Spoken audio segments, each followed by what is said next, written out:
Shalom Bapak Ibu, selamat hari Minggu. Hari ini kita akan mendengarkan firman Tuhan. Bukalah Alkitab Saudara, Keluaran pasal 4, ayatnya Keluaran pasal 7, ayat 7 hingga ayatnya yang ke-13. Keluaran 7, ayat 7 sampai 13. Sebelumnya, mari kita satu di dalam doa, kita berdoa. Kami mau mendengarkan firman-Mu ya Bapa, tolonglah kami, agar kami boleh memahami dan mengerti, lalu kemudian mengerjakan dalam kehidupan beriman kami, ketika kondisi-kondisi tidak memungkinkan, firman Tuhan bisa kami dengar, kami syukuri, mampukan kami mengerjakannya, demi Yesus Kristus, firman yang hidup, kami berdoa. Amin. Keluaran pasal 7, ayat 7 hingga ayatnya yang ke-13, firman Tuhan berbunyi demikian. Adapun Musa 80 tahun umurnya, dan Harun 83 tahun, ketika mereka berbicara kepada Firaun. Dan Tuhan berfirman kepada Musa dan Harun, apabila Firaun berkata kepada kamu, tunjukkanlah suatu mujizat, maka haruslah kau katakan kepada Harun, ambillah tongkatmu dan lemparkanlah itu di depan Firaun, maka tongkat itu akan menjadi ular. Musa dan Harun pergi menghadap Firaun, lalu mereka berbuat seperti yang diperintahkan Tuhan. Harun melemparkan tongkatnya di depan Firaun dan para pegawainya, maka tongkat itu menjadi ular. Kemudian Firaun pun memanggil orang-orang berilmu dan ahli-ahli sihir, dan mereka pun ahli-ahli Mesir itu membuat yang demikian juga dengan ilmu mantra mereka. Masing-masing mereka melemparkan tongkatnya, dan tongkat-tongkat itu menjadi ular. Tetapi tongkat Harun menelan tongkat-tongkat mereka. Tetapi hati Firaun berkeras, sehingga tidak mau mendengarkan mereka keduanya, seperti yang telah difirmankan Tuhan. Demikian firman Tuhan, terpujilah Kristus, haleluya. Haleluya, haleluya, haleluya.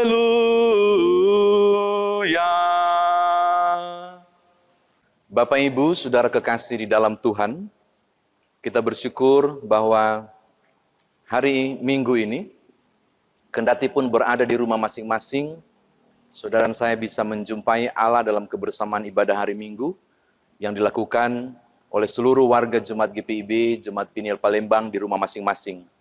Keluaran pasal 7, ayat 7 sampai 13 yang sudah kita baca tadi ini, ada beberapa hal khusus yang saya rindu bagikan kepada saudara sehubungan dengan kondisi Musa bersama Harun menghadapi Firaun. Perhatikan beberapa catatan ini. Yang pertama, jika Bapak Ibu mundur ke belakang pada pasal 4, secara khusus pada ayat yang ke-10 sampai ayatnya yang ke-14, saudara akan menemukan terjadi debat antara Musa dan Allah. Ketika Musa ngeles, nggak mau lagi, tidak bersedia untuk menghadap Firaun. Alasan pertama, karena dia tidak bisa bicara, berat mulut. Tuhan bilang, siapa yang ciptakan mulut? Lalu kemudian dia ngeles lagi, nggak usah saya lah, utuslah orang lain. Di situ Tuhan mulai marah dan berkata, bukankah ada kakakmu Harun? Akhirnya saudara kita tiba pada pasal yang ke-7. Di bacaan kita ini, Musa dan Harun berangkat untuk menghadap Firaun.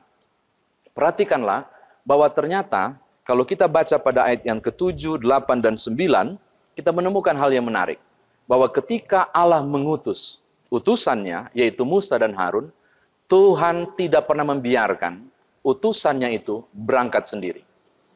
Selalu ada pendampingan, selalu ada modal untuk melaksanakan panggilan Allah itu. Ini disimbolkan melalui tongkat sebagai tanda penyertaan Tuhan, karena di balik tongkat itu ada kuasa Allah. Jadi mujizat terjadi karena Tuhan melalui tongkat itu. Kuasa Allah mendampingi Musa ketika berhadapan dengan Firaun. Ini hal yang pertama. Hal yang kedua, Bapak Ibu sekalian, lihat ayat yang ke-11 dan ayat yang ke-12. Kalaupun Musa dan Harun mendapat penyertaan Tuhan, tidak serta-merta membuat mereka aman dalam perjalanan. Kendati pun Tuhan menyertai mereka dengan kuasa yang luar biasa, tidak berarti tidak ada masalah. Justru Bapak Ibu Saudara kita menemukan ayat 11 dan 12, masalahnya juga besar. Selain menghadapi penguasa yang luar biasa hebat Firaun, ternyata mereka harus berhadapan dengan ahli-ahli sihir, orang-orang yang mampu membaca mantra, yang juga bisa mengubah tongkat menjadi ular, seperti tongkat Musa yang menjadi ular. Perhatikan baik-baik, ternyata ketika didampingi Tuhan, bukan berarti tidak ada masalah. Justru mereka menghadapi masalah yang menandingi Tuhan, yang hampir menandingi kuasa Allah. Jadi, mereka berhadapan dengan persoalan yang baru. Hal yang ketiga, Bapak Ibu, lihat ayat yang ke-12. Kalaupun ada kuasa yang terlihat sebanding dengan kuasa Allah, seakan-akan besar dan luar biasa, namun kita menemukan pada ayat yang ke-12.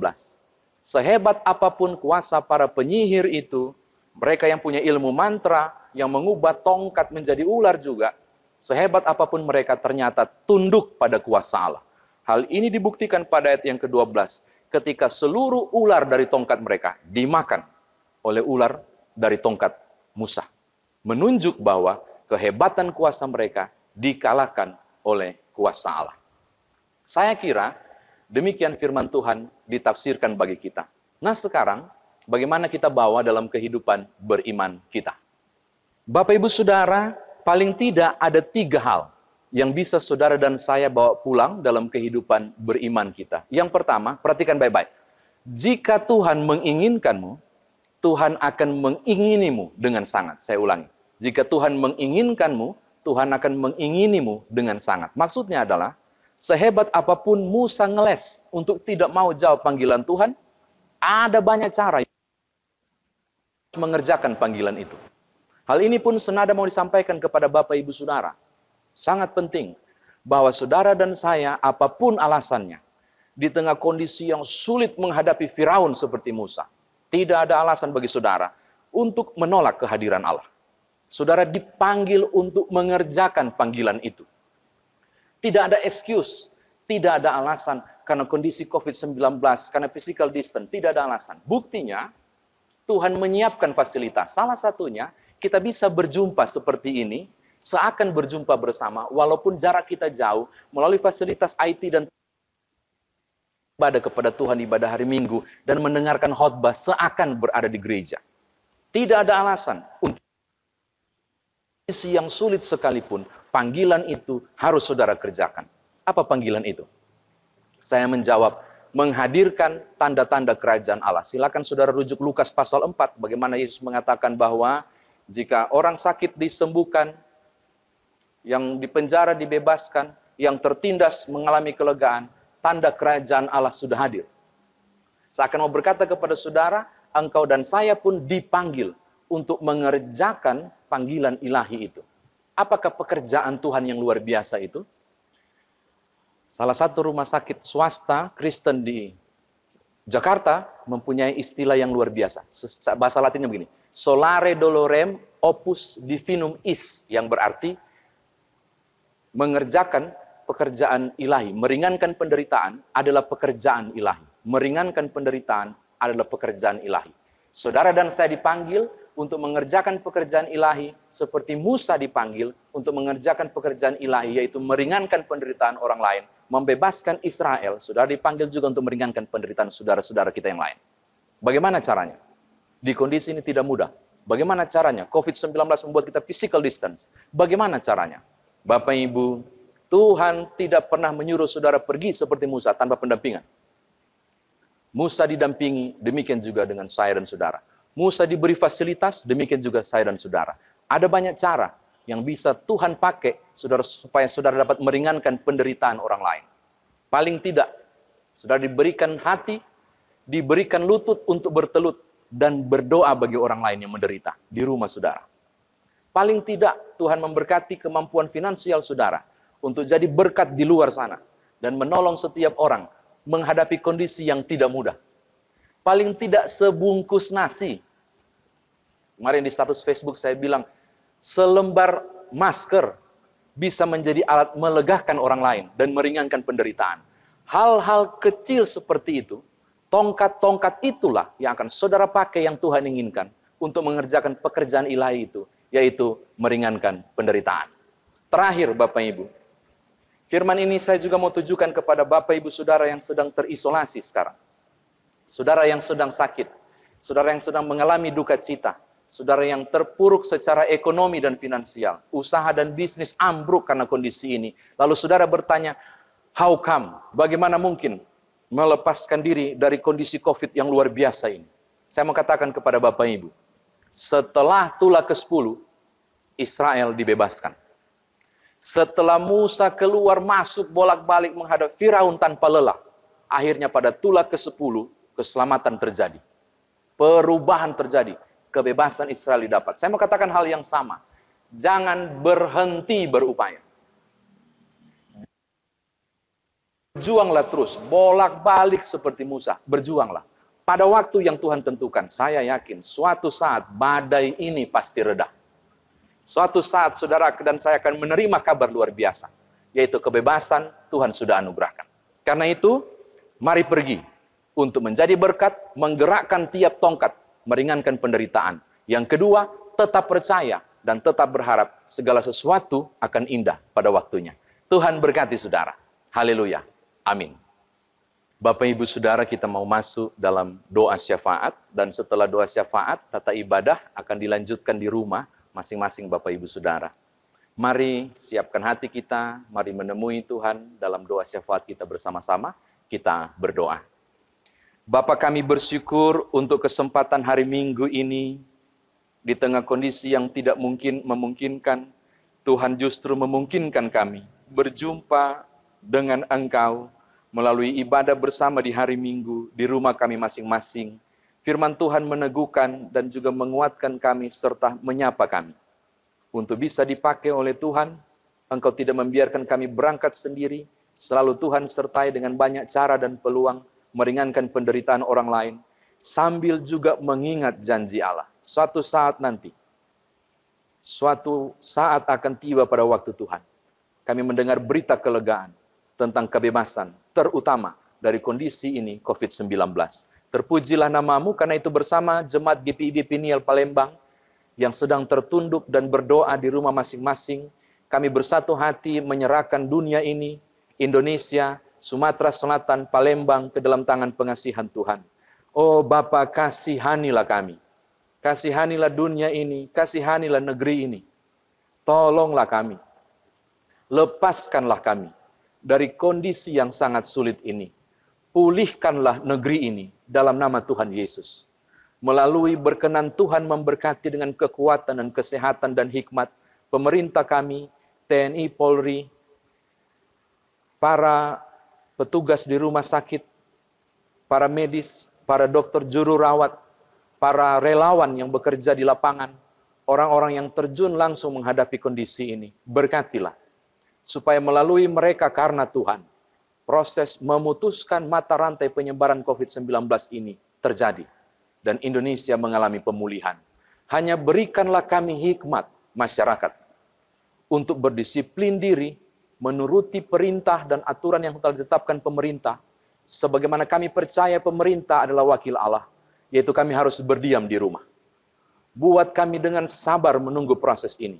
Buat kami menjadi alat Tuhan, sebab barangkali berdiam di rumah adalah bentuk tongkat yang Tuhan berikan, untuk menjadi tools atau alat kami, mengerjakan perbuatan-perbuatan yang baik. Hamba berdoa dan menyerahkan mereka yang sakit, yang sedang menunggu hasil tes, mereka yang terisolasi di rumah sakit, mereka yang sedang juga berduka saat ini karena kehilangan orang-orang yang disayang dan cintai. Oh Tuhan, mampirlah kepada mereka ketika kami tidak mampu mampir untuk mereka. Pulihkanlah, kuatkanlah iman dan pengharapan, berikanlah kesabaran. Terutama, biarlah penghiburan dari Tuhan datang untuk mereka yang berduka, supaya setiap orang percaya boleh merasakan di suasana apapun, di sangat sulit sekalipun kami hadapi kondisi ini, Engkau tidak pernah meninggalkan kami. Terpujilah nama Tuhan. Air syafaat ini hamba berdoa dan menyerahkan secara khusus saudara-saudara kami di Peniel maupun dimanapun berada, yang mendengarkan dan melihat langsung siaran di kanal YouTube ini, yang sedang mengalami kondisi ekonomi terpuruk, kebutuhan-kebutuhan keuangan yang begitu mendesak, sementara kebutuhan hidup terus ada dan meningkat. Bapa, kami berdoa untuk semua orang saat ini, dengan usaha, bisnis, dan pekerjaan yang amburadul karena kondisi ini. Tuhan, kami memohon bukalah tingkap berkat-Mu dalam nama Tuhan Yesus. Tolonglah setiap kami, hanya kepada Engkau-lah kami berharap. Bukalah jalan. Dengan cara apapun di kebuntuan kami ini kami percaya. Di mana tidak ada jalan kami yakin Tuhan akan membuka jalan. Hanya beri kami hikmat untuk bisa melihat peluang demi peluang ini. Supaya hidup kami terus berlangsung karena pertolongan dari Tuhan. Terpujilah nama-Mu, ini doa kami. Ini mohon hati kami. Demi Tuhan Yesus Juru Selamat yang mengajar kami berdoa. Bapa kami yang di sorga, dikuduskanlah nama-Mu. Datanglah kerajaan-Mu. Jadilah kehendak-Mu di bumi seperti di sorga. Berikanlah kami pada hari ini makanan kami yang secukupnya. Dan ampunilah kami akan kesalahan kami. Seperti kami juga mengampuni orang yang bersalah kepada kami. Dan janganlah membawa kami ke dalam pencobaan. Tapi lepaskanlah kami daripada yang jahat. Karena Engkaulah yang empunya kerajaan dan kuasa dan kemuliaan sampai selama-lamanya. Amin.